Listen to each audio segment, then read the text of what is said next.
acompañan en este segundo día del Congreso Internacional Periodismo en Debate, Periodismo en tiempos de pandemia.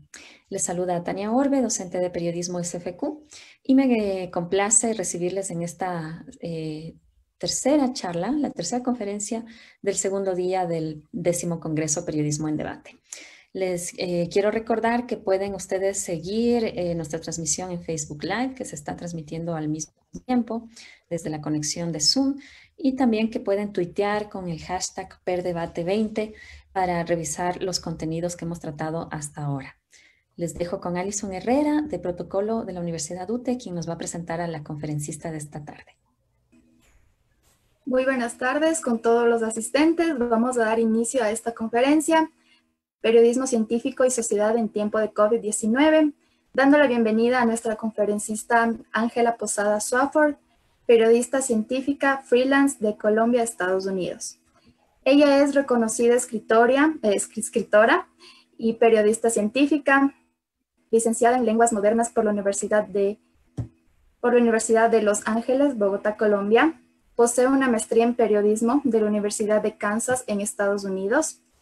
Becaria del 2000 al 2001, la primera hispana de la Knight Science Journalism Fellowship en el MIT y Harvard. Trabajó como editora, columnista y reportera en el periódico El Nuevo Herald. Es escritora independiente, especializada en redacción ambiental y científica. Produjo historias sobre ciencia y medio ambiente para CBS, Telenoticias y The Travel Channel. Como escritora e investigadora independiente, produjo para Discovery Channel, ABC News, Astronomy Magazine, New Scientist Magazine, The Boston Globe, Miami Herald, National Geographic Spanish, Maxim, El Tiempo, entre otros. Así que, Ángela, bienvenida.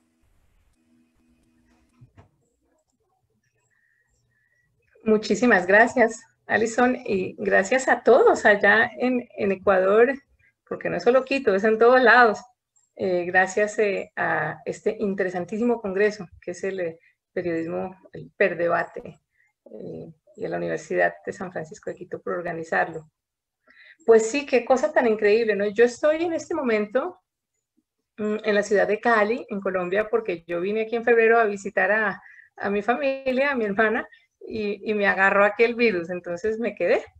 Me puse pues a trabajar desde acá y estoy viendo pues un poco con horror todo lo que está pasando pues allá tan histórico en Estados Unidos. Yo vivo en Miami y pues ya ustedes se imaginarán esta ciudad y este estado que es la Florida, que es uno de esos estados tan lleno de diferentes culturas, ¿no? Sobre todo culturas latinoamericanas y todo lo que está pasando ahora con las elecciones. Entonces, el reto que tienen los periodistas y que he visto en mis colegas es enorme, pero antes de empezar pues como a comentarles, impresiones, les quería decir que me encantaría que esta fuera como un conversatorio. Siéntanse libres de alzar la mano, de meter la cucharada, como decimos aquí en Colombia, de comentar, porque la idea es que esto sea pues bien interactivo, provocativo, que nos vayamos pues como con una idea de lo que estamos viviendo, ¿no? Me imagino que en Ecuador pues también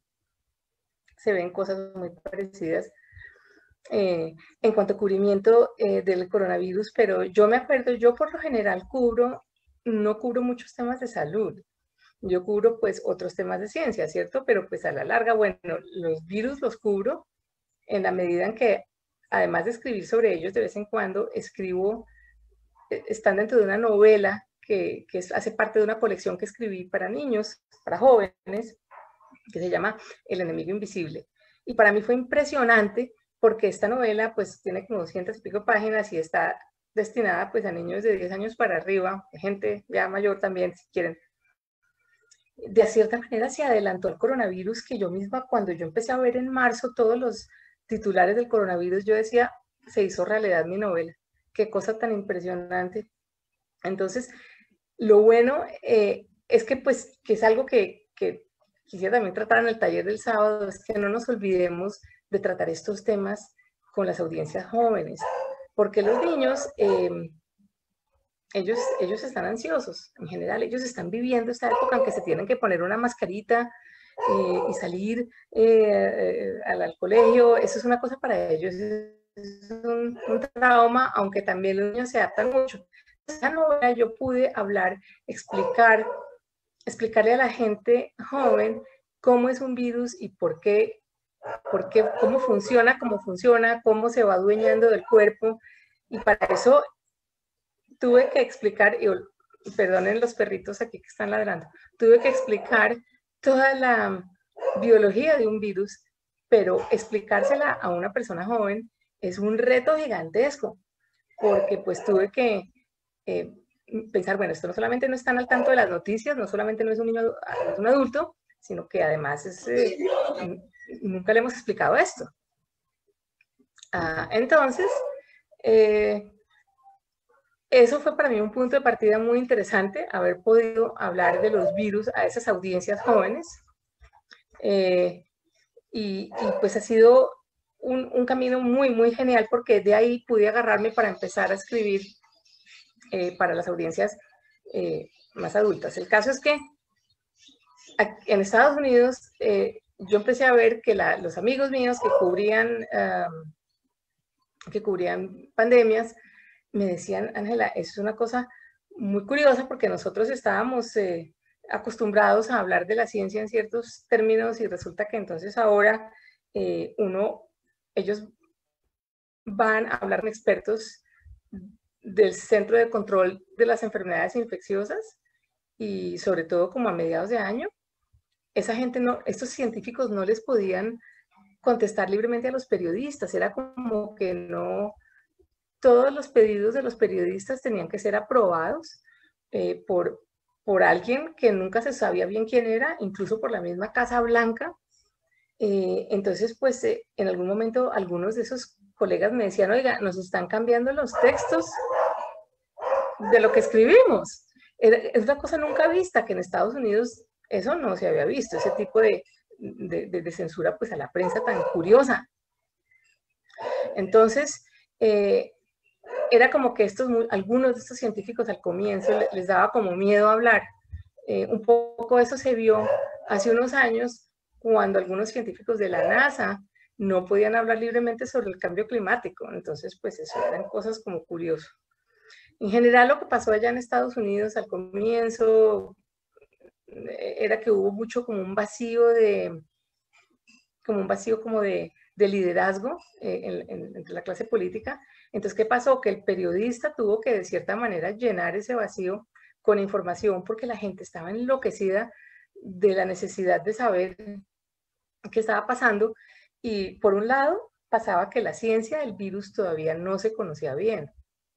Entonces, claro, como la ciencia es como es, estamos empezando a entender la biología del virus, sobre todo marzo, abril, mayo, junio. Ahora pues la conocemos mejor, pero todavía no la entendemos muy bien.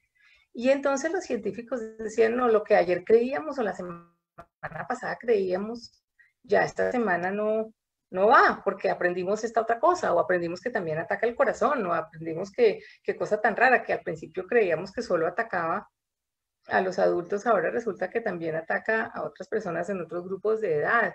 Entonces, al principio los periodistas no entendían esto y lo usaban como señal de mala ciencia.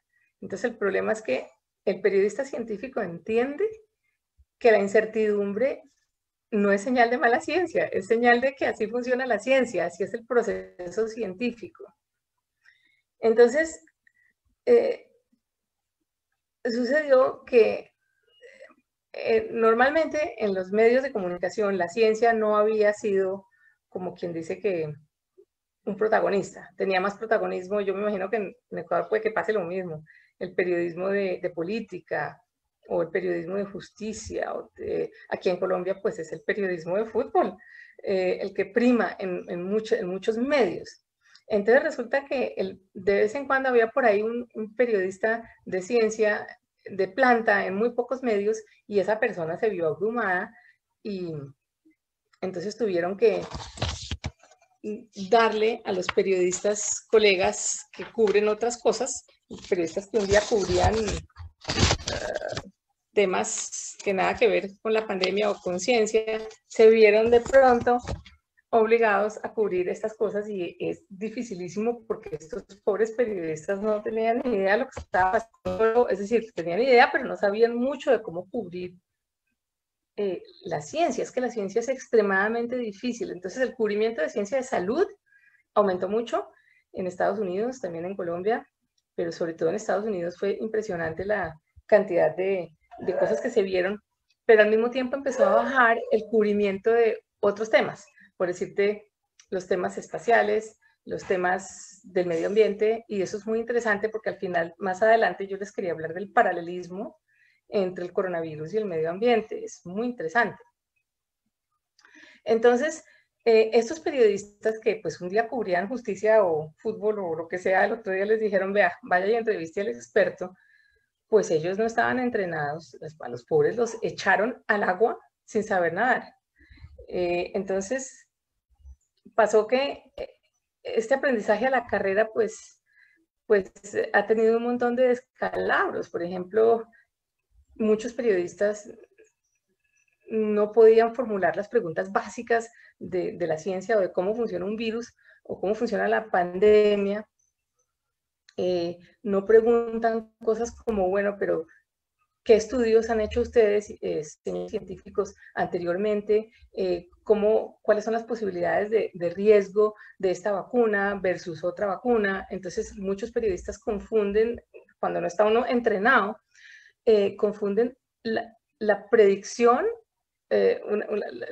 con un concepto de que algo tiene más riesgo.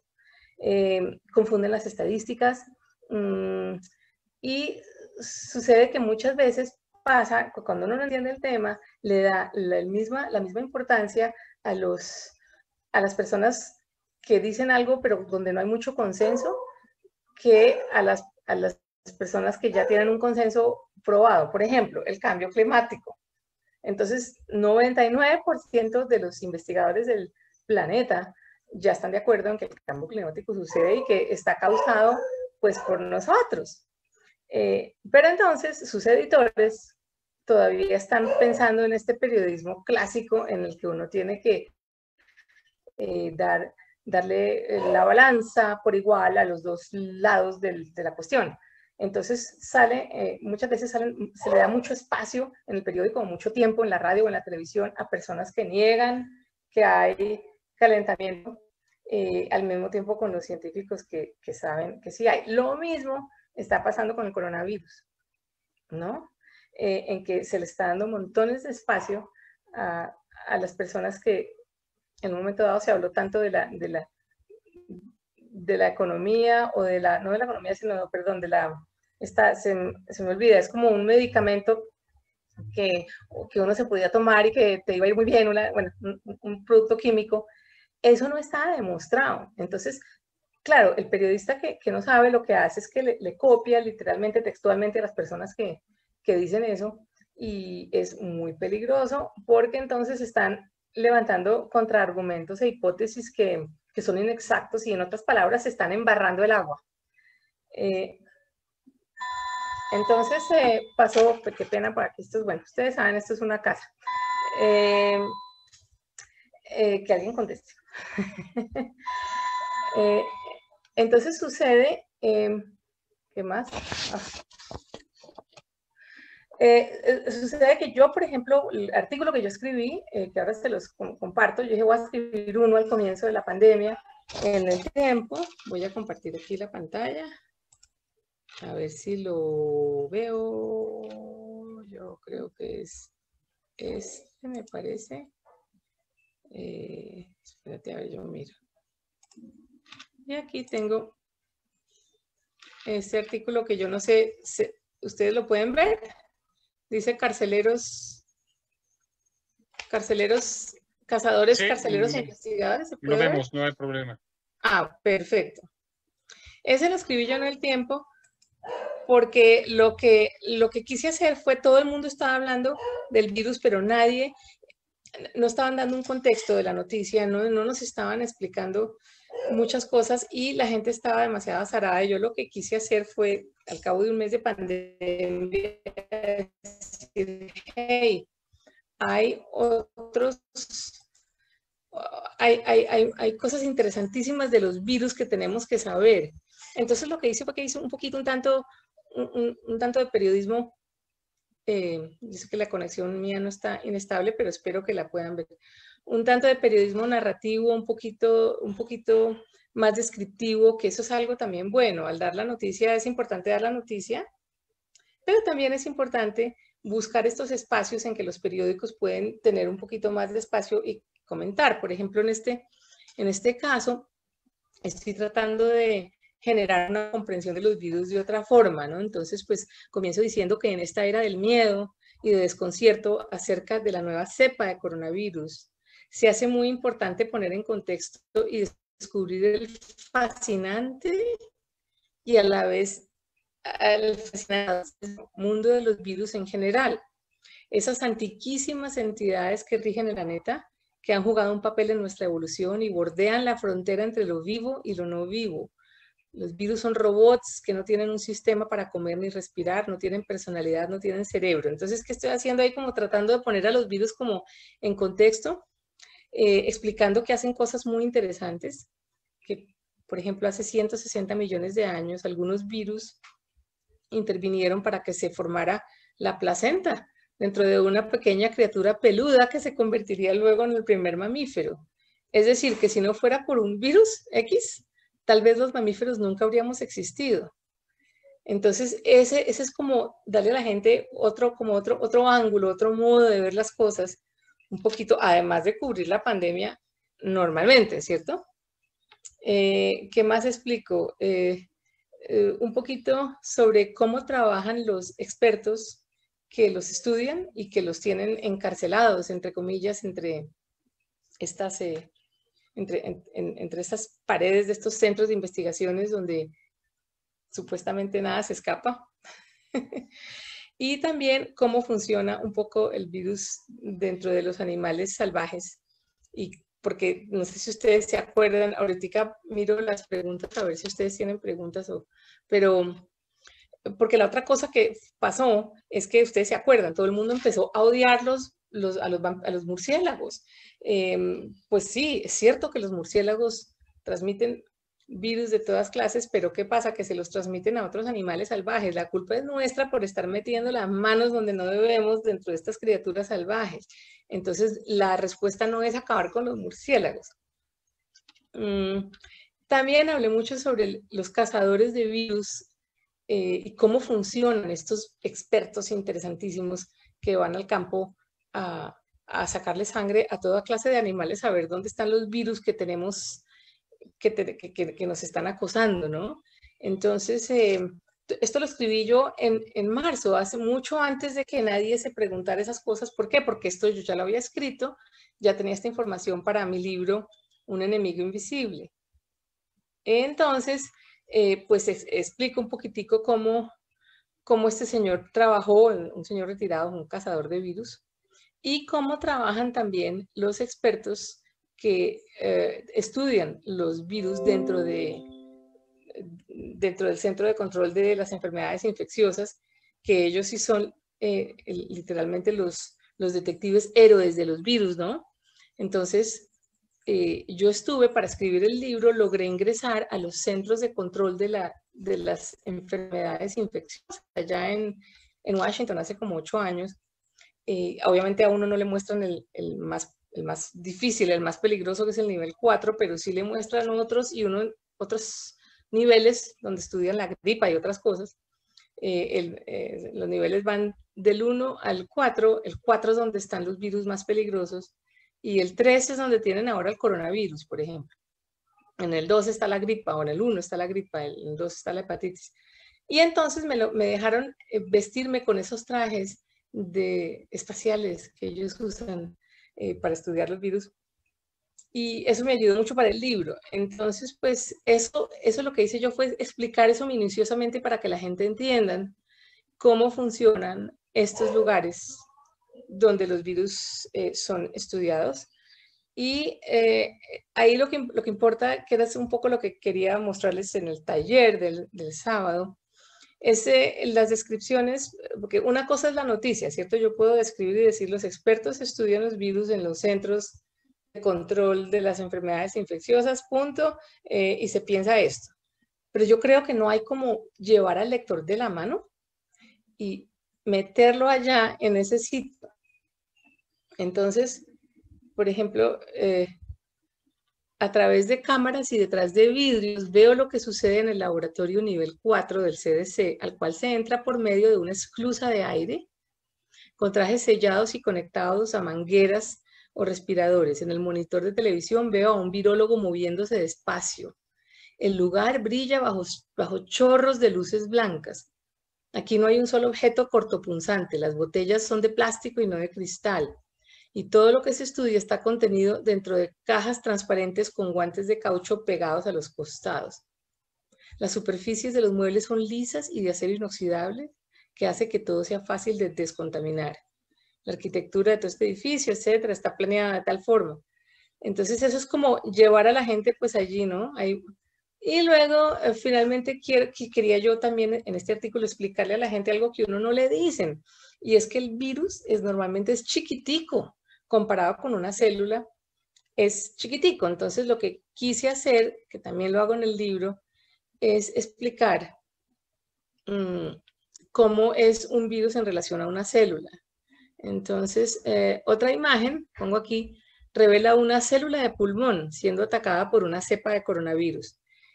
En ese entonces el coronavirus no existía, eso fue ya hace unos años, pero su anatomía es casi igual. Las paredes de la célula víctima están cubiertas por grumos de partículas redondas rodeadas de un halo de proyecciones bulbosas que recuerdan a una corona de espinas. Esas puntas están compuestas de proteínas que a su vez son las que determinan qué células del organismo huésped van a ser infectadas.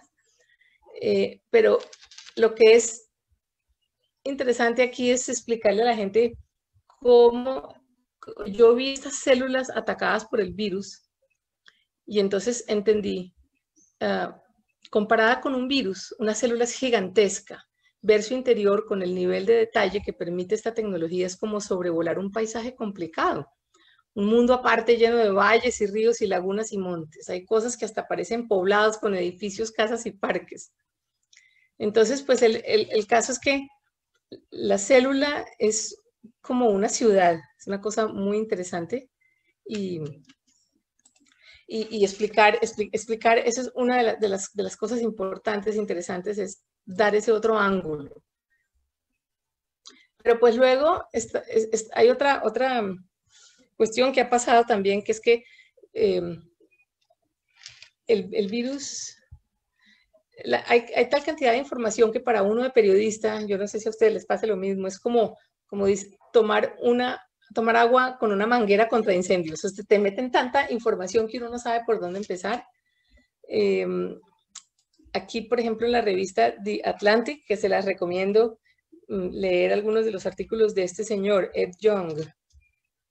Ed Yong se ha especializado en ciencia, en cubrir la pandemia y lo ha hecho de forma deslumbrantemente buena.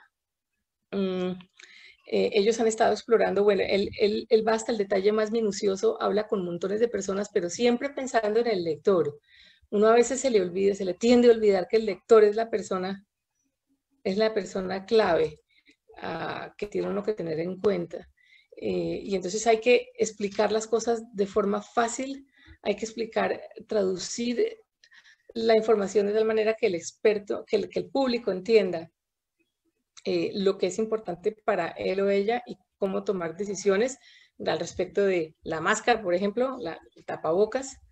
Entonces, este señor Ed Yong realmente puso en contexto el virus cuando el gobierno de Estados Unidos estaba diciendo, no se preocupen, que eso no pasa nada. No sé si ustedes se acuerdan, hubo un momento en que el presidente y empezó a hablar de curas que eran completamente falsas.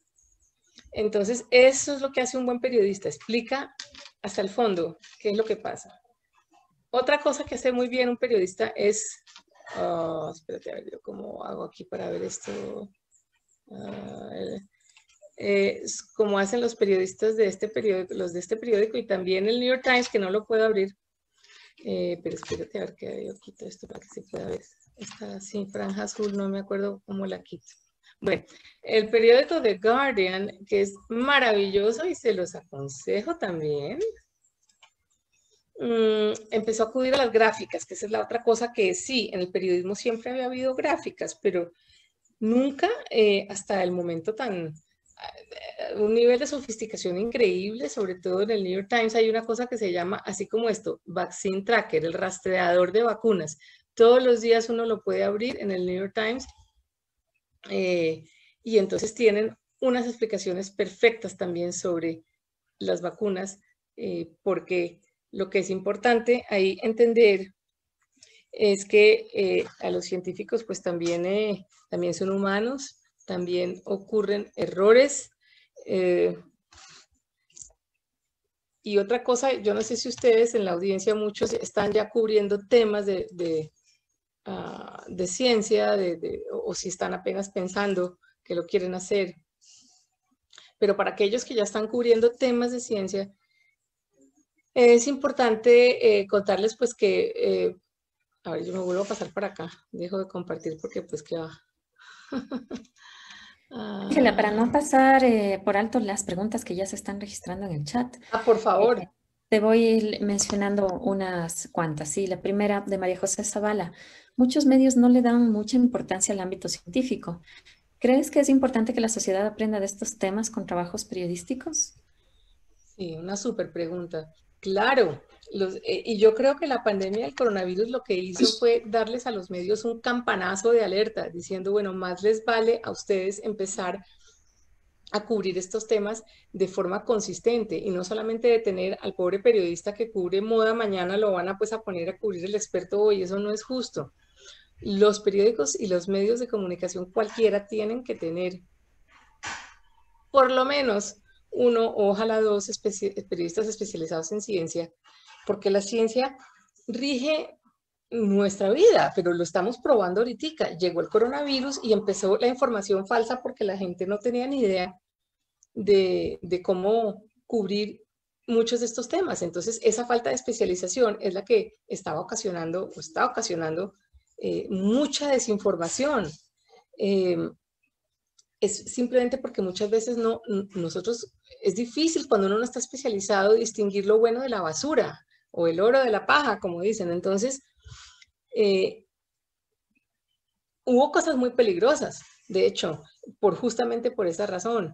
En Estados Unidos hubo una racha de cubrimiento sobre que no, la gente de ciertos grupos raciales tenía otro tipo de genética que los hacía más susceptibles al coronavirus. Eso es mentira, eso es completamente mentira y es una cosa incendiaria, peligrosa, que no está demostrada.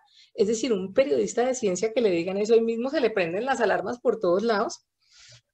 Y otra cosa que hace un periodista de ciencia, sobre todo ahorita, es que tú no solo vas a una fuente. Entonces el científico principal del presidente te dice esto y te muestra una publicación indexada muy elegante. Eso no es suficiente. Hay que buscar otras cosas, otras fuentes. Uno no puede, como decimos en Colombia, tragar entero. No solamente lo que dicen las revistas indexadas, sino tú, por ejemplo, lo que dicen a veces las universidades que tienen que promover a los expertos. Está muy bien, de eso se trata. Pero uno como periodista tiene que usar esa información del boletín universitario como punto de partida, muy interesante para algo que va a necesitar más fuentes. Entonces eso pasa. Perdón, eso también era, Sí. Estás respondiendo a una pregunta de Jairo Jacome, ¿no? Que preguntaba si la academia tenía que formar más periodistas polivalentes o especializados o los dos. Muy buena pregunta, Eric. Bueno, en general, Jairo, es pregunta de Jairo. Perdón, es que solo soy el correo. Ok. Jairo, gracias. Sí, la academia tiene que formar periodistas con criterio, pero también periodistas que entiendan que la especialización es importante. Naturalmente que en algunos países esto es difícil. Sí, en Estados Unidos hay un montón de periódicos porque es un país grandísimo, entonces hay como más campo para uno ser especializado, pero de todas maneras es importante, en Latinoamérica ya los hay, pero que siga habiendo periodistas con alguna especialización, es decir, el periodista de ciencia tiene que poder escribir sobre básicamente todas las ciencias, aunque seguramente a ese periodista le gustará escribir más sobre el espacio, los animales, geología, salud, uno va escogiendo, pero de todas maneras, si tú eres el único periodista de tu medio que sabes, que entiende un poquito el proceso científico y que le gusta la ciencia, tiene que poder saber de todo. Entonces, las universidades de los departamentos de periodismo y comunicación de las universidades deberían abrir aunque sea una materia o dos materias que fueran periodismo científico, para que ese estudiante de periodismo como que se le abra otra ventanita y diga, bueno, por aquí también me puedo meter. Y es que el coronavirus nos demostró cuán importante es tener medios de comunicación que puedan reportar bien la ciencia. Bueno, y sobre eso no queremos hacernos publicidad porque no, pero, o sea, tenemos nosotros una clase genérica que se llama periodismo especializado, en la cual abrimos periodismo político, científico, pero también de salud, de ciencia, etcétera. Tania lo dictó el verano pasado, o sea, hace 2 o 3 Qué bien. meses. Y hay una pregunta de Daniela Romero que quisiera saber si para ti el periodismo científico seguirá siendo popular o, digamos, en el futuro, cuando el virus ya no esté tan presente. O sea, olvidaremos esa necesidad del conocimiento científico una vez que tendremos vacuna, ojalá lo más pronto posible. Pues Daniela, la respuesta es así, yo cruzo los dedos. Hemos visto, los periodistas científicos estamos felices de cierta manera porque de golpe como que somos importantes en las redacciones de los periódicos. Ya no estamos sentados allá atrás.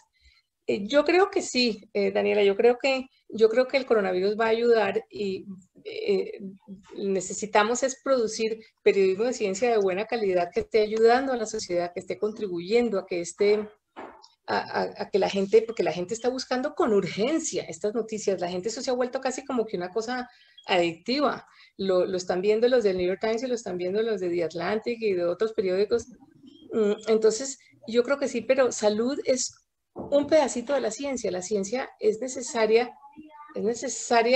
para el resto de los estamentos de la sociedad, es decir, tenemos que entender también.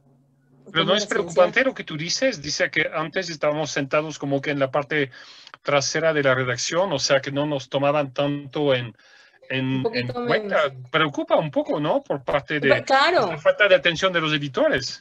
No, tú no te imaginas, Eric, lo que yo peleé. Es decir, es que yo soy la... Pues cuéntanos la pelea, porque eso es revelador de lo que viven muchos colegas de repente. No, pues mira, la pelea, la cosa mía era que a mí me gustaba el periodismo de ciencia y medio ambiente, pero no tenía yo dónde escribirlo. Yo estaba vivo en Miami, estaba trabajando en el periódico el Miami Herald, y entonces yo llegué a decir, bueno, qué delicia esto, y me dijeron, no, ¿qué va, chica? Solamente tenemos espacio para que tú seas editora de la sección de cocina. Y yo, perdón. Dije, ok, entonces empecé a usar la sección de cocina para enseñar ciencia y medio ambiente, pero el punto es que no había periodistas, ¿cierto?, especializados. Entonces, ¿yo qué hice? En vez de ponerme furiosa y patalear como un niño, dije, bueno, vamos a hacer las cosas, a ver, ¿cómo salimos al paso? Entonces empecé a ponerme los zapatos de mis editores. Todos los editores necesitan muy buen contenido, bien hecho, original, interesante, importante, mediático, todo eso. Y entonces empecé a buscar ese contenido de ciencia y empecé a seducir, la palabra es seducir, a mis editores para que a su vez me ayudaran a seducir, entre comillas, a la audiencia hacia la ciencia. Entonces, ese proceso de seducción, pues como todo proceso de seducción no es inmediato. Entonces, ¿yo qué hice? ¿No fue amor a primera vista con tus editores entonces? Eso, ellos muy queridos al principio no, porque acuérdate que yo llegué a Miami y yo estaba en Miami, pero yo empecé, no vayas a creer, yo empecé archivando fotos, eso era lo que había. Me dijeron, ¿usted quiere trabajar en este periódico, a nosotros no nos importa que usted tenga una maestría en periodismo. Vaya a archive las fotos. Entonces yo no me puse furiosa, sino que agradecí la oportunidad. Y entonces mientras archivaba fotos y hacía traducciones por las noches, dije, he aquí un tema interesante que encontré sobre cómo esta especie de árbol, que nadie hablaba sobre ese árbol, está invadiendo el Parque Nacional de los Everglades de la Florida, que es como si nos dijeran, hay una especie de caracol invadiendo las Galápagos. Y uno dice, por Dios, es un ícono nacional, ¿cómo voy a hacer? Entonces empecé a escribir sobre esto de forma agradable, en el sentido de que yo uso mucho la narrativa, el storytelling, esa es mi marca. Entonces yo nunca escribo la noticia, hoy mataron a una persona saliendo de una panadería. No, yo espero 3 meses a ver qué pasó y a que se decante. ¿Qué quiere decir? ¿Qué pasó con esa muerte? ¿Qué hay detrás de eso? Entonces eso lo hago con la ciencia del medio ambiente y la exploración. Entonces, ¿qué hice? Aprendí a ofrecerles a los editores historias que en su corazón tenían ciencia, pero que también tenían otros temas que interesaban al editor. Para mí, lo que yo hice fue disfrazar el tema. Entonces, por ejemplo, ¿ustedes se acuerdan cuando se estalló la plataforma petrolera de la British Petroleum en el Golfo de México? Eso fue como en el 2010, yo no me acuerdo. Y entonces, pues bueno, eso fue tremendo. Yo ofrecí una nota, más que todo una nota más como de carácter social, sobre los pescadores de Mississippi y toda esa cuestión, ¿cierto? Pero entonces la nota realmente comenzaba así, pero se metía mucho en la ciencia. Otra cosa, cuando salió la película Parque Jurásico, mejor dicho, eso fue para los años 80, de los dinosaurios. Ustedes creo que han visto la película de ficción. Claro, ya estamos en el número 24, creo, porque ya... Ay, qué horror, ¿no? Ya la franquicia se está agotando. Entonces, yo dije, ok, le voy a ofrecer al editor de espectáculos, mira tú lo osada yo, le voy a ofrecer al editor de espectáculos una nota sobre... Porque la decía cómo hicieron un dinosaurio a partir de una mosquita que había dentro de un pedazo de ámbar. Entonces yo hice toda una nota sobre el ámbar y sobre cómo el ámbar preserva a los dinosaurios, o perdón, a las criaturas, lo que sea, los huesos, los moscos. Y hablé mucho de algo, es decir, estábamos en Miami, entonces hablé del Museo del Ámbar en República Dominicana, que es algo que a mucha gente le atraía porque es parte de la cultura de Miami, es la cultura del Caribe.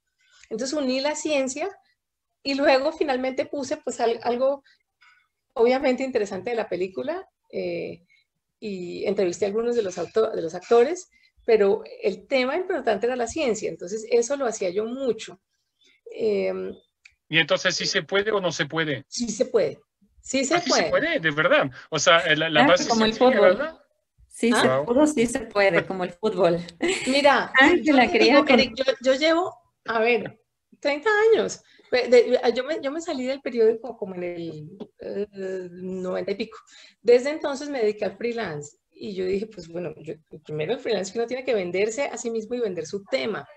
Así es, tienes que venderte muy bien. Ofrecer temas, porque como a mí me gustaba escribir sobre esto y sobre este tema, entonces siempre lo que buscaba era cómo le ayudo yo a ese editor a hacer su trabajo, a darle cosas interesantes. Así fue que entré en la revista española muy interesante, la revista se llama Muy Interesante. Bueno, ahora ha tenido unos descalabros de plata, pero yo duré como durante 10 o 12 años como su reportera, consentida de ciencia de Estados Unidos. ¿Por qué? Porque les buscaba esos temas originales. Entonces, ¿qué hacía yo? Yo tengo montones de fuentes y de cosas y de temas. Uno es reportero las 24 horas del día buscando cositas y tengo pues toda una gaveta de cosas, de temas. Y les ofrecí un tema que ellos no podían rechazar porque les encantó de cómo un lugar en Estados Unidos reparaba los huesos de los dinosaurios y los ponía en museos. Entonces tenemos preguntas para saber si se te ha hecho más fácil vender los temas a tus editores una vez que han visto lo que tú podías hacer y los impactos, o si sigue siendo complicado, o si por ejemplo hay algún tema que tú quisiste escribir alguna vez y nunca te lo aceptaron. Sí, claro, hay unos temas que no, es decir, eso depende. Mira, cuando el editor conoce un artículo que tú has hecho, ya te abriste la ventana dorada. Ya ese editor dice, ah, esta persona me gusta cómo trabaja, ok. Pero eso no quiere decir que siempre te vayan a aceptar. Por ejemplo, en la revista Scientific American, es una revista en inglés, es como una de las buenas publicaciones donde uno puede escribir. Ellos son encantadores y les he vendido como 7 artículos, pero he tratado de venderles como otros 14 y no. Entonces, cosas que uno está convencido de que sí funcionan, te dicen, no, Ángela, es que, y le explican a uno, es que lo que tú estás pensando no sirve por esto y esto. Y uno dice, pero ¿cómo así? Pero entonces es no ponerse en los zapatos del editor. Sin embargo, en mi propio medio, en Colombia, en El Tiempo, pues he sido increíblemente consentida, porque pues ya yo llevo 10 años o más escribiendo para la sección de Ciencia del Tiempo, que muchas veces yo siempre le escribo al editor, mira, Víctor, te tengo este tema que me parece buenísimo, ¿tú qué opinas? Invariablemente me dicen que sí. En un par de ocasiones me dijeron que no, porque me han dicho, mira, tú estás proponiendo una reseña de un libro, propóngase a la otra sección. Pero entonces, la primera vez cuando nadie me conocía, yo dije, ¿cómo hago yo para mandar un artículo? Nadie me conoce, ahora es más difícil, obviamente, ahora hay mucha más gente en el planeta ofreciendo más artículos de ciencia, que antes pues yo era un poco como un perro a cuadros, como digo yo, porque yo era de las pocas personas que ofrecía estos temas en español. Ahí pues yo obtuve el beneficio de ser por un lado, una latina en Estados Unidos que hacía temas de ciencia. Eso no se veía. Eso sí te Supongo lo que habrás prometo. escrito, perdón, mucho sobre la pandemia. Hay muchas preguntas ligadas a la COVID-19. Una de Edwin Moscoso, que dice que muchos periodistas hablaron del dióxido de cloro, ¿no? Como una solución para la COVID-19, con apoyo de algunos médicos, pero otros no, etcétera. Y pregunta Sí. qué pasó acá, se taparon datos, gente lucró, porque cómo hacemos cuando hay hasta en el mundo científico gente que tiene opiniones muy diversas. Uh-huh. Eso es muy difícil, incluso fue difícil para los mismos periodistas científicos, pero entre más tú sepas, como digo yo, conocimiento es poder. Yo no he cubierto mucho la pandemia, porque no es necesariamente el área que yo más cubro, he cubierto nomás 2 cosas, pero entre más tú sepas, eso este químico que tú mencionas, ¿cómo se llama? Dióxido de cloro. Esa vaina, le llena a uno la cabeza de bombillos rojos, sobre todo después de oír al presidente de Estados Unidos decir, no, porque es que esto no tiene ningún problema, no, un momentico. Uno siempre tiene que tratar de ir a la fuente original. Bueno, uno va a la fuente original, pero muchas veces ellos no saben tampoco. Ahí es difícil porque estamos hablando de un producto que se usa novedosamente para una enfermedad también novedosa. Yo me habría andado por principios con mucho cuidado. Yo habría ido a varias fuentes. Muchos periodistas solo consultaron una publicación indexada o ninguna. Ahora el problema es que tenemos muchas publicaciones indexadas que salen en lo que llaman preimpresión, el preprint. O sea, es todavía más fácil que a uno le lleguen esta cantidad de estudios. Entonces, estos estudios no están necesariamente evaluados por pares, entonces es complicadísimo. Entonces, ¿cuál es la respuesta ahí? Es ser cauteloso de lo que uno dice, hablar con mucha más gente y no solamente reaccionar a la noticia. Es la cosa, mucha gente reacciona a la noticia, le pregunta al político de turno, le preguntas a un científico que pues no necesariamente es el área de él. Entonces ahí es que hay que, y el problema yo lo entiendo, es que uno de periodista necesita producir noticias todos los días, ¿no? Seguramente en Ecuador es lo mismo, en Colombia hay pobres periodistas que les toca escribir un artículo diario cuando no son más. Ese problema conduce muchas veces a que la ciencia sea reportada incorrectamente. Yo Ángela, pienso que definitivamente, te interrumpo un momento, sí, definitivamente el periodismo científico encontró una oportunidad con la pandemia para crecer. total. Quienes hacemos periodismo científico pues siempre, como tú ya dijiste, nos vemos un poco más relegados. Tú con mucha más experiencia viviste esta relegación con como solían decir que los ciclistas que vayan a la montaña. Los ciclistas no hay espacio para ellos en las ciudades y ahora con pandemia incluso la bicicleta se convirtió en el medio fundamental para transportarse. Está con nosotros Sofía Cabrera. Gracias a ella tenemos a Ángela Posada en esta tarde. Ella es directora de la red de divulgadores de CUNA del Ecuador. Y con ella pues también empezamos a trabajar en periodismo de ciencia, en divulgación científica, desde hace pocos años y comparado a los años que tú tienes de experiencia, no mencionemos de edad por favor, pero sí vemos nosotros, sí, desde el periodismo científico vemos una gran oportunidad. Y quiero darle la palabra a Sofía tomando en cuenta una pregunta que tenemos de Marco Guijarro. Que es, ¿cree que los medios digitales contribuyen al crecimiento del periodismo científico para que interactúe entre las dos? Adelante, Sofía. ¿Qué tal, Ángela? Muchísimas gracias, Tania. Qué gusto, qué honor poder estar en este espacio y que Ángela haya podido venir a compartir con nosotros de forma virtual por el momento estos temas tan importantes sobre el periodismo científico que ella realiza.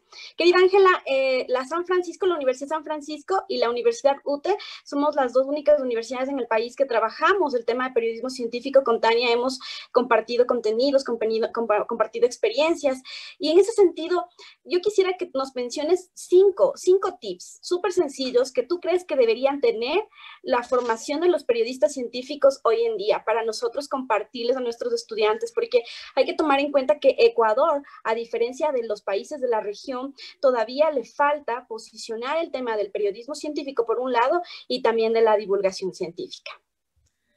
Maravilloso. Gracias, Sofía. Perdón por un momento que ahí se me había ido un poco el internet. Pues mira, los tips son tratar de informarse lo mejor posible de un tema antes de escribir sobre eso, tip número 1. Tip número 2, tratar de ir siempre a la fuente original que escribió o que sabe del tema. Tip número 3, no solamente quedarse con lo que dice una persona, un experto o un político, hay que seguir adelante y hablar con otros. Otra cosa importantísima es que estamos enfocados demasiado en el pesimismo. El periodismo necesita ahora periodismo de soluciones con historias de adaptación positiva. Y eso lo necesitamos no solo en el coronavirus, sino en el cambio climático. Entonces necesitamos abrirle a la gente la ventana un poquito y en eso el coronavirus nos está dando, como dice Tania, una oportunidad buenísima para que los medios de comunicación como que le den oportunidades de cubrimiento a cosas como los paquetes de estímulo de la economía verde en algunos países, e incluso ligar esos dos temas tan interesantes que son el coronavirus con el cambio climático. Pero en general, el quinto tip es que piensen en ángulos interesantes, en ángulos diferentes, pero que expliquen bien la ciencia, que la gente está aburrida y está ansiosa y está asustada de oír. Y además, si encima de todo nos vamos a parar en un púlpito a restregar pues la campana, necesitamos un poco cambiar el discurso, ser igualmente duros con la noticia e igualmente cuestionar la información que nos dan y no tragar entero, pero escribirla y transmitirla de forma también amable y de cierta manera menos complicada, pero más agradable, un poco más narrativo, un poco más en storytelling, un poco más humanizada. Y no es fácil, todas esas cosas no es fáciles, pero sí, eso es un poco como que sentarse a pensar, ponernos en los zapatos del lector que está allá afuera y que le llegan todas estas cosas. Bien. Había Manolo Escobar quería hacerte una consulta, Manolo. Muchas gracias, Eric. Un gusto, Tania, estar con ustedes en estas interesantes charlas. Sinceramente, me da mucho gusto que podamos compartir y desde luego consultarle a Ángela algo que estamos viviendo aquí en el Ecuador en estos instantes. Sinceramente, hay una incertidumbre impresionante, Ángela. No sé qué nos puedas sugerir. Generalmente hacemos radio. Y en la radio nos están llamando, vea, confío o no en la vacuna que están promocionando ya para fin de año. De las 200 vacunas, ¿con cuál me quedo? ¿No? Entonces, como que hay una incertidumbre debido a la cantidad de información y desinformación. Por eso es que el oyente, la persona común, tiene ese temor. ¿Me voy a poner o no me voy a poner esa vacuna? Uh -huh. O sea, lograr una especie de campaña para hacerle creíble que a lo mejor esa vacuna va a ser eficaz, como están diciendo, la del 90% de posibilidades de que pueda controlar el virus, ¿no? Entonces, ¿cómo canalizar esto, Ángela? A mí me preocupa esa incertidumbre, ese temor y esa especie de incredulidad de no querer ponerse esa tan iniciada vacuna que estamos esperando. Gracias, Ángela, Tañita y Eric. Manolo, que pones el dedo en una llaga muy grande, Manolo. Claro, yo creo que la respuesta es combatir eso con conocimiento, con información. El New York Times tiene algo muy bueno que se puede adaptar de golpe al blog tuyo, yo no sé, o a los blogs o a los programas de radio. Ellos tienen todos los días, o sí, esto que se llama el rastreador de vacunas. Entonces lo que hacen es que muy detalladamente, pero sin ponerse complicados, dicen, esta vacuna de esta empresa está en este tipo de nivel, de fase. Ya se ha implementado en tantas personas y por eso se cree que esta podría ser la vacuna. Pero ojo que hay otras y hacerle entender a la gente que hay muchas vacunas que van a fracasar y que los científicos no son dioses, ellos están tanteando el terreno de cierta forma, pero tanteándolo pues hacer que la gente entienda cuál es el proceso científico. ¿Cómo es que se hace una vacuna? Porque es que es una cosa como de ensayo y error. Y tal vez si tú los pones a ellos un poco dentro de los zapatos de ese investigador que está en el laboratorio de Pfizer o de Johnson & Johnson o del que sea, ¿cómo funciona eso? ¿Cómo se hace una vacuna? Entonces un poco satisfacer esa curiosidad del lector a mí me ha funcionado súper bien. De hecho, el segundo artículo que hice de coronavirus fue sobre vacunas. Y pues fue un poco sobre ese tema. Entonces yo haría esto, en el programa tuyo sería cada tantos días o cada tanto tiempo, y cuando el oyente te pregunte, hay que decirle, señor oyente, hay que estar bien informado. En este momento estamos en un 90% de posibilidades de la vacuna de Pfizer, pero no sabemos. Espere a ver qué es lo que usted puede hacer, señor oyente. Óiganos, léanos y aprenda un poco más. No diga que usted no se va a vacunar porque esa actitud lo que va a causar es que la gente pues se muera del virus.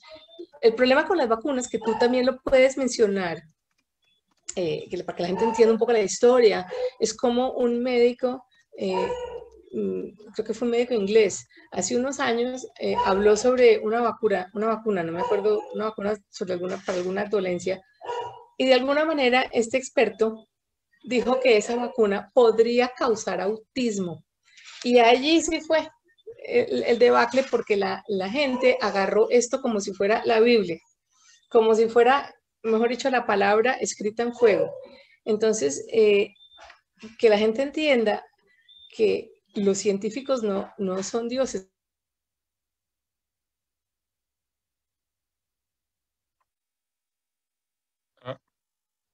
No sé si... Se congeló un poco el internet de Ángela, pero esperamos que retome su conexión. Queremos agradecerles a todos los que están participando desde provincias, desde Perú, desde Chile, Colombia, y se han conectado a esta tercera conferencia del segundo día del 10º Congreso Internacional Periodismo en Debate. Les recordamos que, perdón, quizás que pueden consultar todas las sesiones en distintas redes sociales, ¿no? Las del área de periodismo de la USFQ, pero también seguramente de la UTE y de los organismos que nos ayudan en este congreso. Pero ya les puse en el chat el Facebook nuestro, más o menos 2 horas después de cada sesión, todo se carga y ahí podrán chequear todas las sesiones, todos los talleres, todo lo que se ha grabado de este taller a su ritmo. Si quieren, si se perdieron algo que les interesaba por razones de trabajo, estará a su disposición cuando quieren en nuestro Facebook. Volvió. Es USFQ Periodismo. ¿Y si volvió? Es la nueva normalidad. ¿Qué pasa? Pero bueno, no importa. Mientras bueno, científicamente, ¿cómo lo explicas, Ángela? ¿Qué pasó? Sí. Científicamente te voy a contar algo interesante. Sí, claro, se va la conexión a internet, pero ustedes sabían que muchas de las conexiones de lo que es internet, eso no va necesariamente por satélite, sino está metido en cables gigantescos.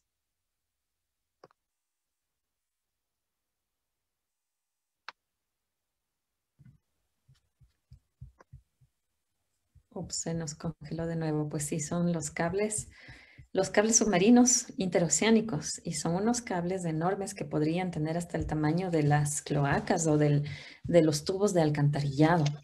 Ya, no, pero ¿qué es esto? Bueno, pero ahí vamos. Son los tubos grandes que están con problemas. Un tiburón se está masticando los cables. No, pero entre paréntesis, eso te dice mucho. Por ejemplo, el debate del cual, por ejemplo, en mi país, en Francia, se habla mucho de la 5G, con un montón de historias de lo que se sabe, lo que no se sabe. Digo, a nivel de salud, ¿no? Hay gente, sí. Tenemos alcaldes de muy grandes ciudades, como Lyon, Bordeaux, ciudades grandes, que están pidiendo parar un poco las instalaciones. Otros que dicen, sin 5G vamos a perder el tren, muchas industrias o empresas no van a venir, otros dicen cuidado a la salud, y no tenemos muy claro esas antenas que provocan, pero al mismo tiempo no tener un internet de calidad es lo que tenemos aquí, ¿no?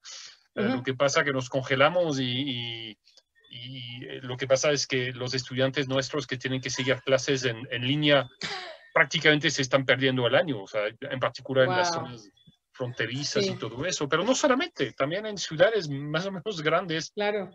Entonces, toda esa realidad de la 3G, 4G, 5G, todo eso son historias que contar, ¿no? Todo eso son historias que contar, y fíjate cómo está relacionada la ciencia, que la otra relación, aparte de la parte submarina, es la parte de las tormentas solares, porque eso sí, yo he hablado mucho con los expertos de NASA, los que estudian el sol. El programa se llama Viviendo con una estrella.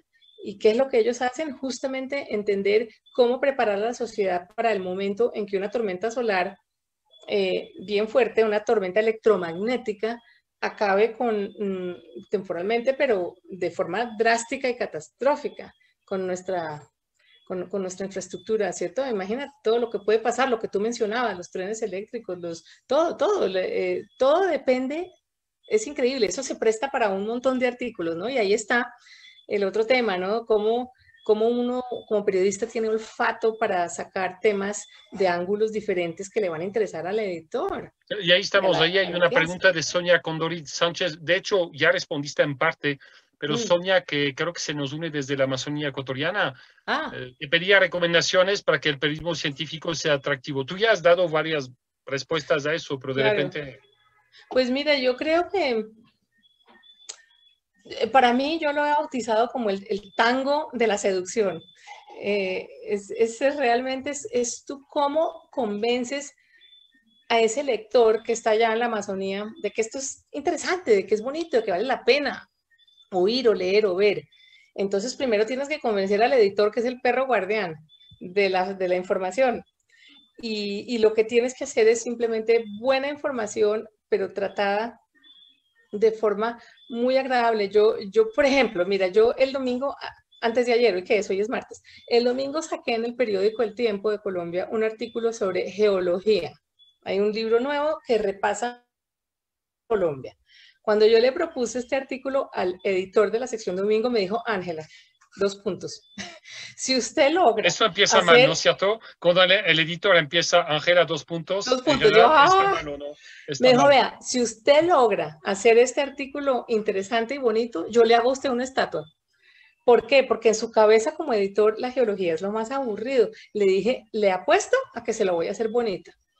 Entonces, ¿qué pasa? La comencé de tal forma que empecé a comparar las rocas del planeta como si fueran los huesos de la Tierra. Entonces allí empecé a usar estas técnicas de la narrativa, la comparación, las metáforas, estas cosas, y empecé a poner a la gente en los zapatos de un geólogo. ¿Por qué los geólogos son los detectives de las rocas? Porque caramba, uno ve una piedra y uno dice, ¿y esto qué le pasó? ¿De dónde salió? Tiene uno que saber todos esos procesos que cambian y mueven las rocas para uno entender. Entonces todo eso yo les expliqué que Sudamérica tiene un montón de pedazos de continentes viejos que quedaron ahí atrapados como si fueran almendras dentro de una barra de chocolate. Entonces bueno, ya nos mandarás la foto de la estatua entonces ya, porque aparentemente ¿cierto? Me tiene vas que a hacer tener estatua. Oye, Narcisa Escobar Cárdenas, que dice, ¿cuál debe ser el rol del periodista científico en torno a los saberes ancestrales y su versatilidad y a la rigurosidad de la medicina química? O sea, siempre parece que aquí hay una pelea, ¿no? No, que no debería ser ninguna pelea, debería ser un matrimonio de amor, porque, Dios mío, los saberes ancestrales son los que tienen la clave de un montón de cosas, y el tesoro que tenemos en América Latina, pues, bueno, en mucho de todo el mundo, ¿cierto? Pero en nuestro caso son esos saberes, si no es por ellos, de golpe no habríamos descubierto ni la mitad de lo que hemos descubierto. Yo creo que eso es imposible, importantísimo, digo, rescatarlo y explicarlo y traerlo a la luz, pero no solamente que se quede en una cosa como en un discurso como filosófico, como no, yo a eso le metería ciencia. Entonces, ¿cómo? ¿Por qué es que esta comunidad de esta parte de Ecuador usa esta planta de esta manera? Entonces, bueno, estudiemos cómo es la química de esa planta y cómo afecta el cuerpo.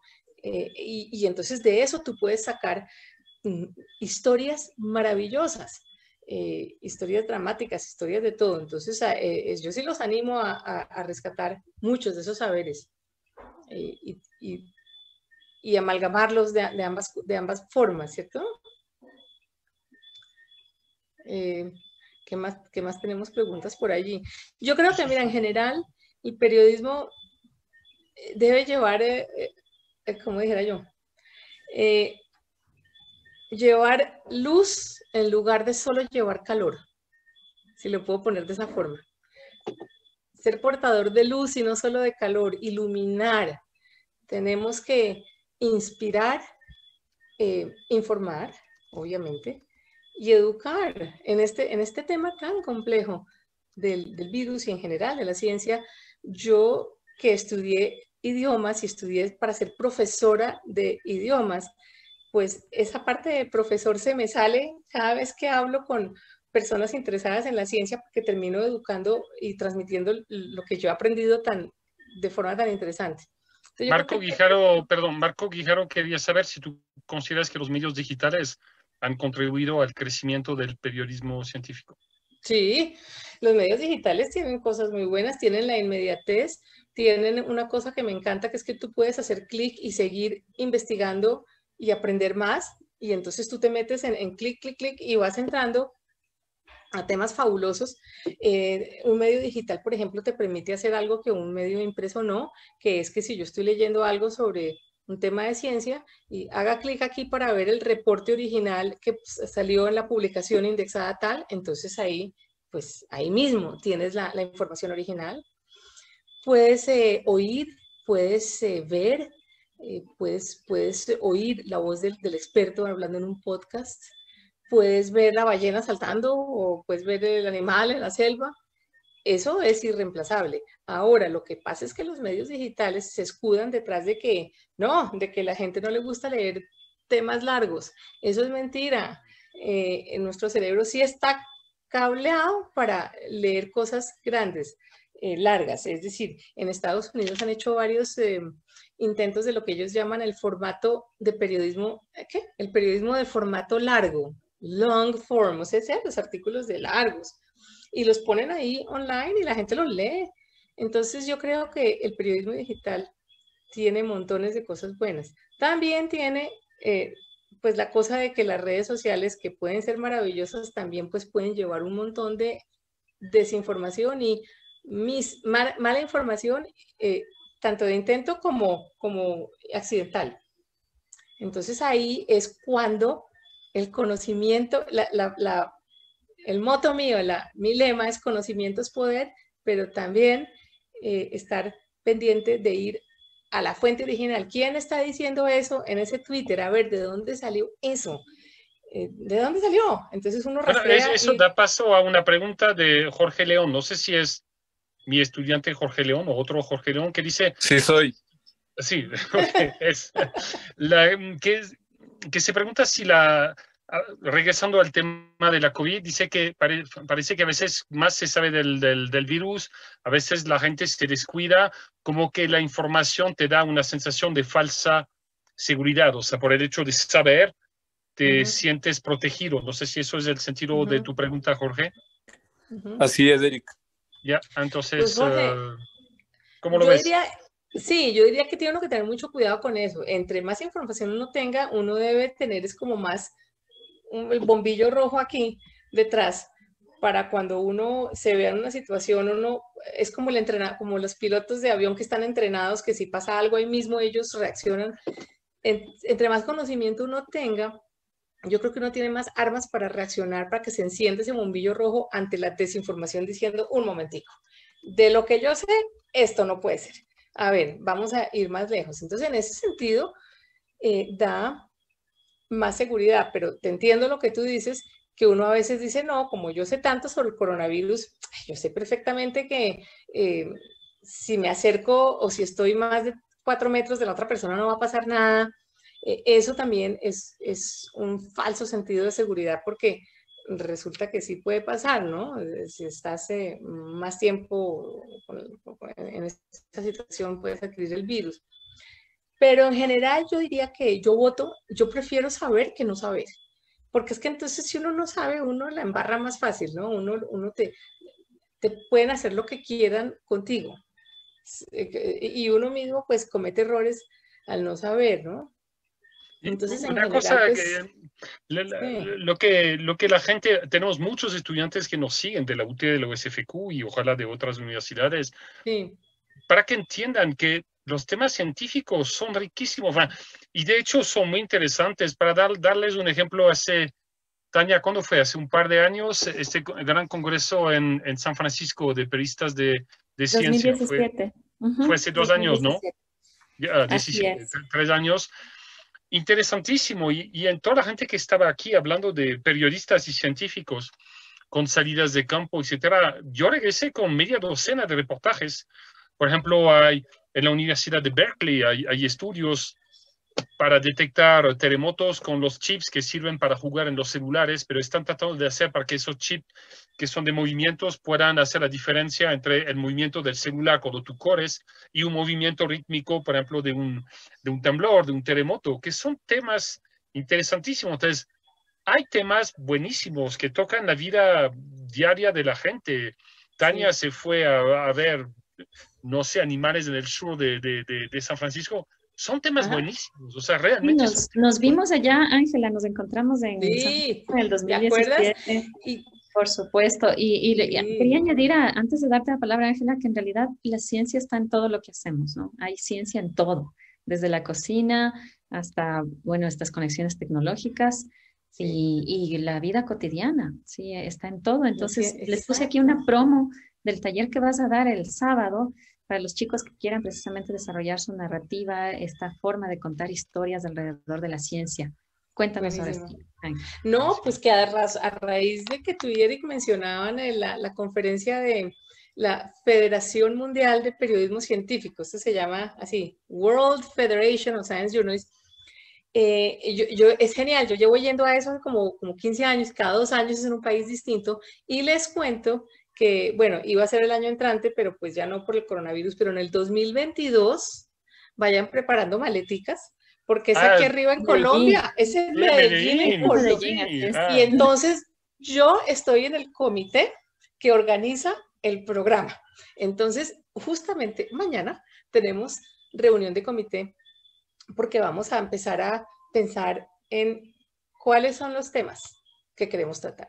Bien que digas, Ángela, porque nosotros teníamos planificado poner, perdón, eso es asunto interno, pero poner en el presupuesto de periodismo plata para que podamos ir a Medellín y seguir esas cosas. Tenemos que atrasar de 1 año el viaje. No, pues tenemos que hablar, claro, porque, a ver, ¿quién escoge los temas? Eso es una asociación de asociaciones, ¿cierto? Entonces, los miembros que quieren ir a la conferencia lo que normalmente hacen es que proponen temas y le llegan a este comité que evalúa. Entonces, en este momento hemos escogido como 20 personas que van a estar dentro del comité que evaluamos, pero lo que ya tenemos seguro y concreto es que una buena parte, o por lo menos una parte, de los talleres, de las conferencias, van a exaltar y van a mostrar la ciencia de Latinoamérica, desde la Patagonia hasta Río Grande de México. Todavía no sé, como te digo, no sé nada, pero sí sé que queremos un poco exaltar eso y estamos buscando como temas pilares, ¿cierto? Naturalmente, cosas, obviamente, la sociedad post-coronavirus, pero también un tema muy importante que yo puse, Eric, Tania y todos, y es el tema de las relaciones internacionales en temas de ciencia, la diplomacia científica, que es un tema que a mí me apasiona últimamente. He trabajado mucho con Cancillería colombiana, dictando charlas en embajadas, porque yo les decía a ellos, ustedes siempre invitan al artista, al chef, al cantante, pero nunca un científico que...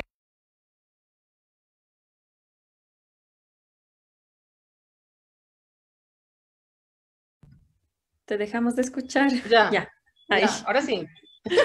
Pasan cosas. Es el tiburón, ¿no? Comiéndose los cables. Entonces, el punto es que a mí me parecería muy interesante pues dejarles saber a ustedes cómo va ese proceso y empezar pues a ver qué expertos en Ecuador hay que puedan invitar de panelistas. Como te digo, solo pero entonces ven a ver, para que ustedes ven a ver cómo ustedes se... Mira, la buena noticia es que se va a mantener en Medellín. Eso es una excelente noticia. La mala noticia es que tendremos que esperar un año más. Realmente ustedes piensan que en octubre de 2021, es casi un año, todavía no habremos salido de esa pesadilla, no habrá una vacuna. Yo no sé, Eric. No, yo creo que sí, Eric, de lo que yo he oído. Entonces, háganlo en 2021, que podamos ir a compartir una bandeja paisa más temprano, pues. Ah, no, eso sí, no hay ningún problema. Yo digo yo, hasta que no haya vacuna, yo no me devuelvo para Miami. Entonces yo estoy aquí feliz en Cali. Pero mira, es importante, no fuera de chiste, estudiar los temas importantes para nuestra región andina de ciencia, que quién está haciendo qué sé yo no sé. Como te digo, estoy hablando en voz alta, pensando en voz alta. Entonces, lo que sí les digo es que va a ser importante porque... y allí vamos a poder hablar de la ciencia de América Latina y vamos a tocar temas porque en estos congresos siempre es el norte global, ¿cierto? Entonces, un congreso fue en Helsinki, el otro fue en Corea del Norte, el otro fue en Qatar, el otro fue, ¿cierto? Uno fue en Brasil, pero fue hace muchísimos años. Y lo que pasa es que para estos congresos se necesita una logística y reunir plata y un montón de cosas que afortunadamente yo no estoy en ese comité, pero es difícil para América Latina organizar, es que son eventos de 1000 periodistas de ciencias. Entonces vamos a ver si este evento es un poco más humilde, más lógico, más realizable, pero pues ahí vamos. Lo importante es estar conectados con ustedes porque pues chévere. No, y recomendado a todos los que nos están siguiendo, realmente hay temáticas, más allá de la formación puramente periodística, escuchar sencillo, hay ideas de reportajes en toda parte, se comparten experiencias. Ese evento fue realmente espectacular. Entonces, si pueden ir pues bloquear alguna época en octubre de 2022, ya es una información que se nos llega, les recomendaría que lo hagan. No sé si va a ser en octubre, creo que las fechas cambian, yo les aviso cuando, justamente eso es lo que estamos hablando en estos días, y sí, mañana o pasado mañana es esa reunión del comité, pero estoy de acuerdo contigo, mira, hay temas tan interesantes en materia de, por ejemplo, el uso de genética en trabajos de campo para estudiar la biodiversidad de nuestros países. Entonces, pues, eso son cosas chéveres, diferentes, bueno, en fin, ahí veremos, ¿no? Y naturalmente... Hay mucho interés, Ángela, para tu storytelling, mucha gente que quiere participar a tu taller del sábado. ¡Ay, qué bien! Fernando, que dice que, por ejemplo, se debería profundizar mucho más en desarrollar frases narrativas más sencillas para que el lector pueda comprender, o sea que sí. Sí. Sí, tú, eso que te decía yo de la geología, o un poquito como explicar el virus, que es un mecanismo tan difícil, tienes que darlo de una forma amable. Es lo que yo siempre digo, es como, si tú quieres que el niño se coma la ensalada de brócoli, póngale un poquito de quesito derretido, con, con algo rico, ¿cierto? Lo mismo que la gente pueda No, leer. ahí sí, no, perdón, no estoy convencido. Con queso derretido, lo que No le sea. convences el brócoli, por más que venga con Ahí, queso, no, vas mayonesa, a lo tener que que sea. buscar algún narrativo más fuerte que el queso derretido para venderme el brócoli. Ángela, yo quisiera, se nos acaba ya el tiempo ¿Ah, de esta sí? charla, Ay, qué quedan ya rapidez. invitados para el taller, por supuesto, Sí. pero yo quisiera que refuerces un poco qué proyectos trabajas tú, cómo vendes los temas y con este enfoque de soluciones, porque la gente está cansada de ver noticias deprimidas, pero tampoco quiere ver el paraíso porque no Claro, existe. Sí, pero claro. sí se están reforzando desde el periodismo científico el enfoque de soluciones y la verificación. ¿En qué proyectos Sí. estás y qué tips nos das en ese sentido? La verificación es muy importante, aunque los estudios que han hecho últimamente no han demostrado que sea, digamos, que tenga un impacto tan grande y obviamente que la verificación pues hay que hacerla.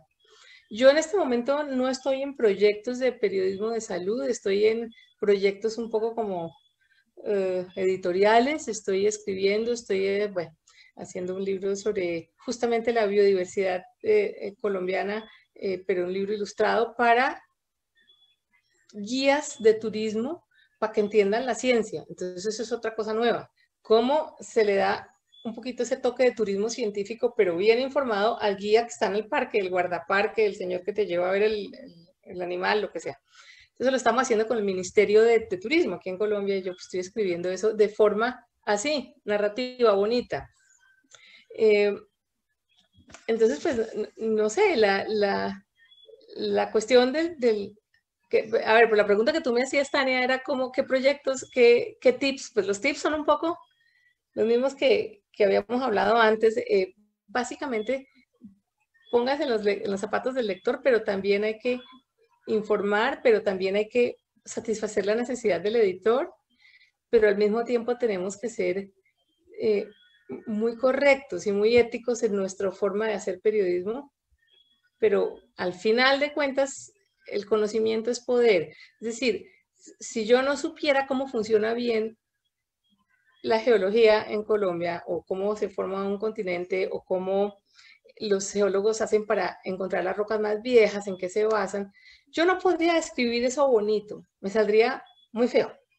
Si yo no supiera un poco, cierto que un virus se apodera de una célula de esta forma, no podría describir lo grande, lo inmensamente grande que es una célula comparada con un virus. Entonces,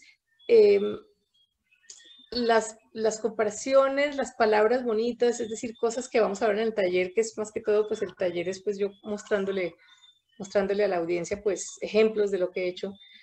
Frases como, por decir, el árbol tenía las ramas largas, es una frase. Eso queda más bonito si tú dices, el árbol estiraba sus ramas hasta la otra casa. Entonces es como pensar un poco en bordar a mano esos pedacitos. Por eso es una cosa más especializada, más larga, es periodismo narrativo, literario, pero es un periodismo que ayuda a explicar las cosas. Ante todo, yo lo que hago, que me gusta mucho, es poner al lector en la escena, ya sea en el laboratorio, ya sea dentro de la mente de este investigador tan brillante, o ya sea en el Polo Sur. Ponerlo en el ambiente, dónde está, cómo era. Pero claro, eso se necesita tiempo de reportaje y sobre todo se lleva espacio en el periódico. Entonces yo ¿Y cómo lo haces? Perdón, ¿y cómo lo haces ahorita que la reportería de campo es compleja, en particular cuando el confinamiento era muy duro? ¿Cómo haces eso para llevarnos en un laboratorio si tú misma no puedes ir por causas de bioseguridad? Me valgo mucho de los expertos que están allá y de la gente que está allá. He preguntado, por ejemplo, he hablado con personas que viven en el área, con campesinos, con la persona que descubrió el pescadito tal. Entonces me valgo de esas personas como si fueran mis ojos y mis oídos, siempre con la esperanza de ir, Por ejemplo, siempre tengo la esperanza de ir a conocer las Islas Galápagos, entonces, pero he escrito sobre las Islas Galápagos de vez en cuando porque pues uno ve y oye y se entera, pero no hay obviamente como nada lo reemplaza. No obstante, no tiene por qué ser una excusa, uno tiene que poder escribir. Eso también te quería consultar, Ángela, antes de cerrar. Con el confinamiento se afianzó la telecobertura y bueno, desde antes Sí. los periodistas de ciencia trabajamos mucho como primer insumo con los papers o los artículos científicos. ¿Cómo has hecho tú estas telecoberturas y qué ha significado en los cambios de tu trabajo? Porque mira, me estás contando de Galápagos, has escrito sobre Galápagos, pero en realidad no has estado allí. Ay, no, ese es mi sueño dorado, pero bueno, yo digo, no, afortunadamente algún día. Ojalá con ustedes. Yo, por ejemplo, ahora estoy escribiendo una nota para Scientific American, bueno, vamos a ver si la prueban, yo creo que sí, sobre un estudio nuevo que se está haciendo sobre el roedor más grande del mundo. Esto es un animalito que se llama, en Colombia le dicen el chigüiro. Yo no sé en Ecuador si ustedes lo seguro que lo conocen. Le dicen, el nombre científico es la capibara. Capibara, bueno.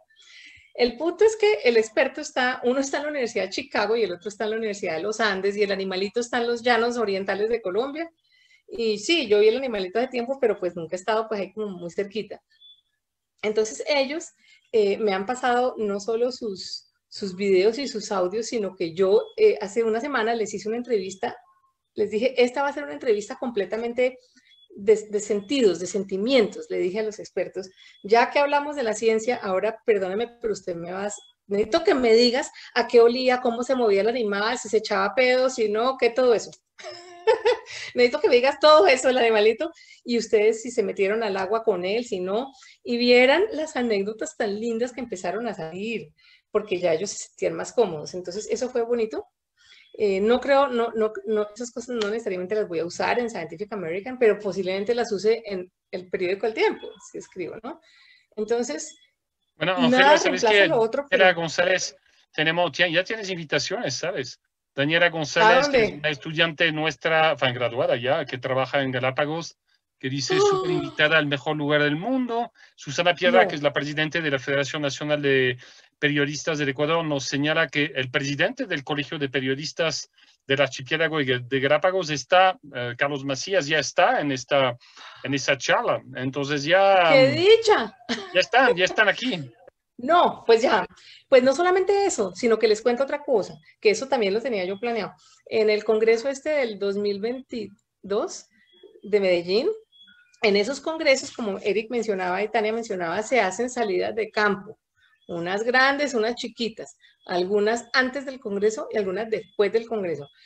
Ya teníamos una lista de posibles sueños dorados para ir antes o después del congreso, porque yo sé que los gringos todos van a querer ir a Galápagos, porque no es tan lejos. Entonces vamos a ver si cuando llegue el momento de definir esa logística, se pone Galápagos como uno de las salidas de campo previas o post, y entonces ahí es genial porque ahí sí vamos a hacer toda una agenda de 2 días o lo que sea que se lleve con los expertos más expertos en las Galápagos que hay en Ecuador, para que guíe pues a este grupo de 10 personas o lo que sea. La Universidad de San Francisco tiene un campus, el Science Center, que funciona como sede principal en las Islas Galápagos. Y en estos tiempos de confinamiento, de hecho, se levantó un proyecto con fondos internacionales para poder reactivar la economía de quienes se dedicaban a ser guías de turismo. Me gustaría más bien que darle la palabra en unos 2 minutos a Carlos Macías para que nos cuente sobre este proyecto, que él debe conocerlo. Toda la gente que se dedicaba al turismo, a la recepción de gente, hospedaje, alimentación, guías de turismo, empezaron a trabajar en levantamiento de datos para proyectos de investigación científica, porque son 8 meses que simplemente no tienes cómo subsistir. No sé si, Carlos, nos puedes compartir sobre esto proyecto, ¿tienes conocimiento? Hola, buenas tardes. Sí, un poco de conocimiento tengo en realidad, que estaba vinculado con algunas personas que le han apostado a este proyecto en realidad. Sí, la Universidad de San Francisco lo que hizo realmente es conseguir unos fondos económicos para que jóvenes de la localidad puedan presentar sus proyectos, ¿no es cierto? Y muchos proyectos súper importantes que permiten de alguna manera que la comunidad, por ejemplo, de Galápagos, puedan participar en temas de comunicación o temas de difusión o temas de emprendimientos, ¿no es cierto? Y que de alguna manera puedan vincularse con la naturaleza, con el medio ambiente, y de paso estas personas reciben un fondo económico que les permite mejorar la economía y así tener recursos económicos la comunidad para que haya un poco de circulante en Galápagos. Al igual que la Universidad de San Francisco, han habido varias organizaciones internacionales también que han hecho este ejercicio en la comunidad a fin de apoyar a la gente de Galápagos, que básicamente cerca del 90% de la población del archipiélago de Galápagos vive o vivía del turismo y ahora se encuentran en su gran mayoría totalmente desempleados y con todas las microempresas y empresas grandes absolutamente cerradas. Y este ha sido un apoyo súper interesante, tanto para la economía como para mejorar los conocimientos de la misma comunidad y practicar nuevas estrategias y con nuevos elementos que le permitan desarrollarse de mejor manera. Eso es lo que ha pasado aquí en Galápagos. Y bueno, las puertas del archipiélago, no soy el dueño de Galápagos, obviamente, pero las puertas del archipiélago están abiertas absolutamente, y nuestro apoyo y nuestra consideración total para cualquier actividad que lo quieran desarrollar aquí en Galápagos. Todo en Galápagos es nuevo, la ciencia es nueva, el manejo de la economía es nuevo, el manejo de la sociedad es nuevo. Somos comunidades muy pequeñas, pero que tenemos muchísimo cariño, y que estamos vinculados totalmente con el medio ambiente y totalmente con el desarrollo tecnológico también. Así es que bienvenidos. Y tenemos Daniela, perdón Carlos, Daniela, tú nos mandas un mensaje sobre acciones del Galápagos Science Center. Daniela, tómate un minuto, explícanos qué está haciendo.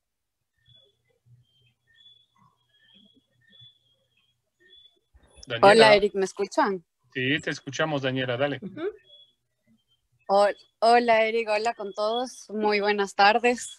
Bueno, ahora yo, como decía Eric, yo me gradué de Comunicación Ambiental en la USFQ.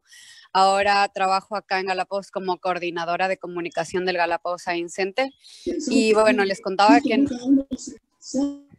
nosotros estamos apoyando 7 proyectos nuevos, como decía Carlos, de jóvenes emprendedores de Galápagos, algunos enfocados muchos o todos enfocados en la reactivación económica de las islas, con fondos internacionales obviamente, y bueno, tratando también de incluir a los guías naturalistas, que obviamente se quedaron algunos sin actividad económica durante todos estos meses, y también apoyando otras iniciativas de la comunidad, porque tenemos proyectos como por ejemplo de huertos urbanos, tenemos un programa de educación ambiental, tenemos otro de Photoboys, y bueno, un sinnúmero de iniciativas se presentaron, 28 me parece, y de esas 28 en este momento estamos apoyando 7. Entonces, ves, Ángela, ya hay más razones para que vengas, hay coberturas, ideas en Galápagos, por supuesto, y estoy seguro de que hay tiempo de hacerlo si estamos hablando de 2022. Pero con todo gusto te pondremos en contacto con los responsables del campus de Galápagos para ver en qué se puede ayudar en eso. Pero fantástico. Yo estoy segura que muchas personas estarían interesadas. Es fabuloso, me parece la idea. Es el momento. Entonces, luego, Tania, tú la estás grabando, pero digamos, los comentarios y eso también quedan, ¿no es cierto? Sí, pues sí, si uno lo quiere, para que no se nos pierdan todo el quién es quién. Por supuesto, sí. Vamos a generar algunas redes que quieres compartir? Redes tuyas o lo que sea para la gente interesada en seguirte. Sí, claro. Pues mira, yo estoy, espérate, a ver, yo estoy pues en todos lados, a ver, está Facebook, bueno, así, Ángela. Antes de cerrar, es muy fácil de ubicar a Ángela porque tiene también un apellido complejo, ¿no? Que no nos explicaste el origen de tu apellido, Posadas Suárez. El origen de mi apellido es que yo cuando estaba estudiando, yo me hice la maestría en periodismo allá en la Universidad de Kansas, me fui para Kansas, ahí donde el Mago de Oz. porque los editores del periódico grande aquí, del Tiempo, me dijeron, váyase para allá, que ese periódico es muy bueno y a la vuelta trabajas acá. Entonces fue lo que hice. Y allá entonces conocí a el que es mi marido, ahora mi ex marido, después de 15 años de muy lindo matrimonio. Me dice mi papá, te mandé por un máster y volviste con un mister. Total que bueno, volví con las dos cosas. Pero realmente pues mi otro apellido, pues mi papá era inglés americano, el apellido otro es de Rockwood. Bueno, igual, da lo mismo porque yo soy más colombiana que el marco de la plaza. Y de todas maneras vamos a dejar, mira, toda la gente interesada que está haciendo preguntas podrán asistir a tu taller. Ya, yo creo que Tania puso en el chat el horario, entonces cualquier persona en tener más detalles y más profundización sobre los tipos pueden seguir hablando, compartiendo contigo el próximo sábado. Por el momento ya son las 18:59 y queremos ser realmente puntuales como lo hemos sido y como lo permite Zoom. Entonces queremos agradecerles a nombre de la Universidad UTE, de la USFQ, de todos, de la FENAP, de los organizadores, de la Embajada de los Estados Unidos que financia parte de este evento, darles las gracias para acompañarnos hoy. Todavía quedan 4 días de congreso y talleres. Y muchas gracias, les esperamos mañana y Tania les va a dar el detalle de nuestro programa de mañana. Así es, gracias Eric, gracias Ángela. Ya tienen ustedes la página web de Ángela. Como les dije, es muy fácil ubicarla. Si ponen en Google, aparecerá su página web y pueden ver allí todos los trabajos que ella tiene. Mañana empezamos 8:30 con la conferencia de Lola Gómez, fotoperiodista venezolana radicada en Estados Unidos, quien también dará un taller de fotoperiodismo el sábado. Dejo a Ángela para sus últimas palabras de despedida y gracias a todos por conectarse. No, pues genial. Mis últimas palabras son que nos vemos en Medellín y nos vemos en las Galápagos y antes de eso nos vemos el sábado. No se me pierdan, a mí me encantan los contactos internacionales, son para mí un tesoro. Entonces todos estos nombres que están acá, de alguna manera, los tengo que guardar. Así que mil gracias. Qué maravilla de evento, Tania, también planeado, como dicen algunos de los comentaristas. Susana, muchas gracias. También a nuestros contactos en las Galápagos. Bueno, nada. Nos seguiremos hablando más de lo que me imagino, espero. Y el sábado, ojalá los grandes tubos y los tiburones no estén comiendo tu conexión de internet. Muchísimas gracias a todos. Entonces ya vamos a cerrar porque vamos a ser puntuales y precisos como la propia ciencia. Si es que lo es. Y hasta mañana. Y en el caso de Ángela, esperemos que sean numerosos a acompañarles en su taller del sábado. Una excelente noche para todos.